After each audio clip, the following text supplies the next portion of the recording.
First of all, thank you for joining us to talk about running with the big upcoming Philadelphia Marathon about to be here. First of all, introduce yourself.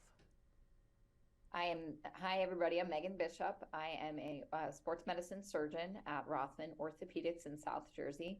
I'm a lifelong runner as well. I've run the Philly Marathon myself in the past, so it's an exciting time for runners when all your hard work is about to pay off. Why is the Philadelphia Marathon so popular? It's a great race. It's a nice course. There's usually good weather, which is helpful for a marathon. It's a very well organized race. It's a big city feel, which a lot of people look for in marathons, to have a lot of people cheering, but also logistically, it's a lot easier to navigate the race than going into one of the bigger marathons like Boston or New York or Chicago. So it kind of has everything people are looking for in a race, with that exciting feel of a big city, but a lot easier kind of to navigate through. Let's talk about running, the risks and the benefits. So that's a very broad topic, Right. risks and benefits of running. So obviously, when we talk about running, there's a lot of benefits to running. There are cardiovascular benefits. It's going to help you maintain a healthy weight. It's actually loading your joints is good for your bones and good for your knees, to obviously everything in moderation. It can help reduce stress. There's a number of benefits throughout the whole body for running. In terms of risks, obviously too much of anything is never a good thing. So you certainly can be predisposed to having some injuries with improper training and increasing mileage too quickly, increasing intensity runs too quickly. So making sure you do everything in moderation and kind of in a controlled fashion can help prevent those injuries.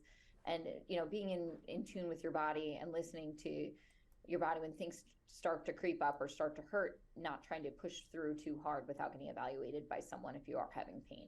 What are the most common injuries linked to running and what causes them? So the most common injuries that we see in running mostly involve the lower extremities. When we talk about the knee, we see a lot of knee injuries with running. So runner's knee or patellofemoral pain syndrome is incredibly common injury we see in runners. It's pain kind of in the anterior or in the front of the knee, around the kneecap. This is worse when the knee is bent, worse with going downstairs. We see this a lot with runners, and it's actually not something structurally wrong with the knee. It just has to do with the kneecap tracking, right?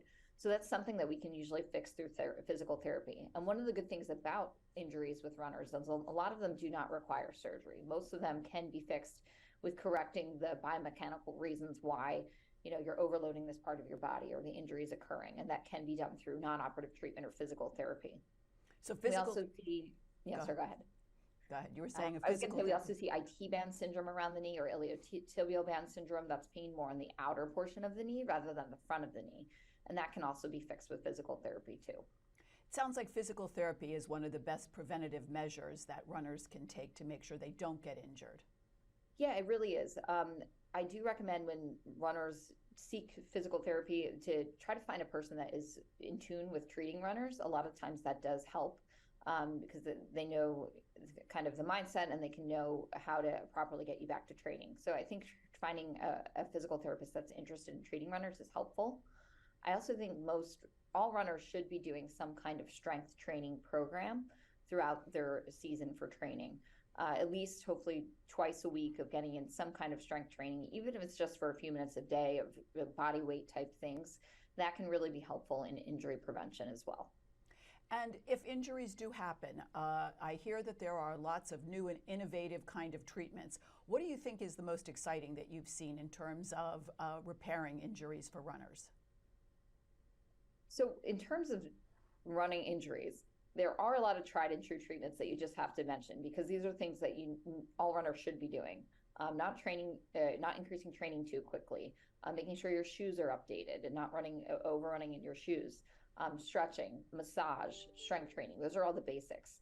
And then when you talk about some newer treatments, we can talk about things like the new carbon fiber plated shoes. It's not necessarily a treatment, but these are a lot of shoes that runners are choosing to run in for the races and their workouts that actually allow a little bit of spring back or bounce when running, and it can potentially help you recover a little bit faster because it's a little less taxing on the body. Now, that being said, there's been no studies that actually link injury prevention to these shoes yet, but I think it's something that can be considered, especially for your race day and your tempo runs. Another treatment that we use for tendinopathies or inflammation of tendons, such as your proximal hamstring or high hamstring or your Achilles, is something called extracorporeal shockwave therapy. That's a mouthful, but it's actually high intensity pulsed ultrasound that can be used over these tendons to help kind of break up inflammation and actually kind of stirs up inflammation to allow some healing process in those tendons. So one of the benefits of that extracorporeal shockwave therapy is you can actually continue to run and continue to train while getting these treatments, and usually runners will see improvements. Good. Are there people out there who shouldn't be running? So I never like to tell people not to run because I personally love running, and I think you can always do some if you really want to, but there are some people that probably shouldn't make running their primary form of exercise. And that could be somebody that has severe arthritis of the knee, has had a kind of a post-traumatic knee, a severe injury to the knee that has post-traumatic arthritis, people that have pain with running. Those are people that have stress fractures. Those are people that should not be running at that time. But there are a lot of runners that do have arthritis and want to continue to run. And I usually tell those runners to not make it your primary form of exercise. You can run every once in a while, but you should cross train. You should cycle. You should get on an elliptical, get in a pool, do other forms of cardiovascular exercise that can kind of give you the same effect as running without the more difficult pounding on the joints. And in terms of orthopedic injuries, do you see a lot from running, or are runners kind of more protected because their bodies are in better shape? It's a good question. In terms of injuries, we do see a lot of injuries running. A lot of them, like I said, don't require surgery, though. We see a lot of stress fractures for people that are overtraining. We see a lot of injuries to tendons and tendonitis, tendinosis. We can see muscle strains. So a lot of these are all things that can get fixed through, like I said, physical therapy and rest. So running injuries are frequent, but they can be prevented with proper training. And in terms of those shoes you were talking about, these carbon shoes, how do they work? You said they give you a little more spring. How expensive are they? Where should people get them? Because it does sound like it might be very beneficial. Yeah, I mean, I love them personally for racing and for workouts. It's essentially like a very lightweight carbon fiber plate that they place in shoes that have a very high kind of stack in the back. And it allows you, when you strike the ground, it kind of gives you a little bit of ground reaction force to kind of give you a little bit of spring in your step. And makes it a little less pounding when you're running. They show that you can have if you look at marathon running in the last 5 to 10 years since these shoes have come out, all the world records have been set and pretty much obliterated in the last 5 to 10 years. So a lot of the reasons why people are speculating this is happening is because these shoes actually can help improve your times and help you race better. So they are pretty expensive. They're widely available to the public now. Pretty much every major shoe company has their own brand at this point. Originally, Nike was the first ones that came out with them, but now pretty much every major shoe brand has it. Adidas, Puma, Hoka have their own brands. You can buy them all in pretty much any running store or online. But like I said, they're pretty expensive, around $250 a pair sometimes. But I do recommend you use them only for races or tempo runs at this point because the effect of the carbon fiber plate actually runs out in a much shorter amount of time than a normal pair of running shoes. So you really want to save that for your important race days. Good. And back to the marathon that's coming up. Successful marathon runners are what? People committed, people who train correctly. What are kind of, you think, the keys to being a successful marathon runner? And are you running this year? I'm not running this year. I wish I was, but I will be cheering. So successful marathon runners are ones that are going to be prepared and ones that are going to race smart.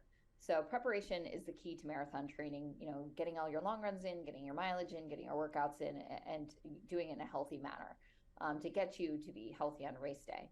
And then you need to be prepared for race day. You need to properly fuel. You've got to go in with a plan that when you're going to be taking your fueling and your hydration throughout the race.